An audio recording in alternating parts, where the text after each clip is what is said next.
Question 15. Which part of the nucleotide is responsible for determining traits such as eye color or hair color?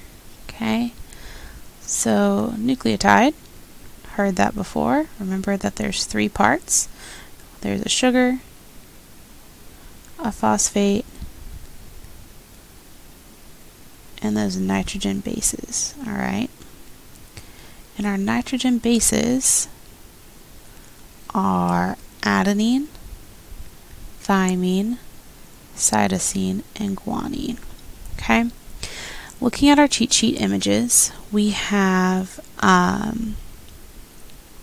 this picture of a double helix. Okay, so looking at this picture, remember that it's our A's, our T's, our C's, and our G's. Those nitrogen bases, that's what's going to give us our traits. Okay, so our nitrogen bases are located here on our double helix. They're the middle, they're what line up. Alright, remember that it's the order or sequence of these bases that make us unique. Alright, so the order or sequence. Whenever we did our number example in class, we told you to come up with different versions of numbers using 1, 2, 3, 4. Alright, so the difference between these numbers is that it's just the order that makes them different.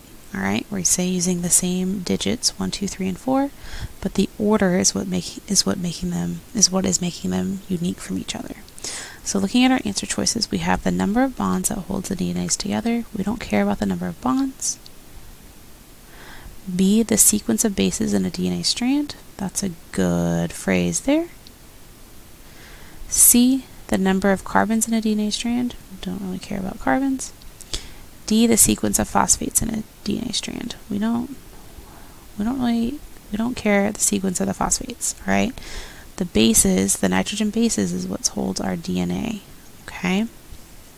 Or determining our traits. So our best answer choice would be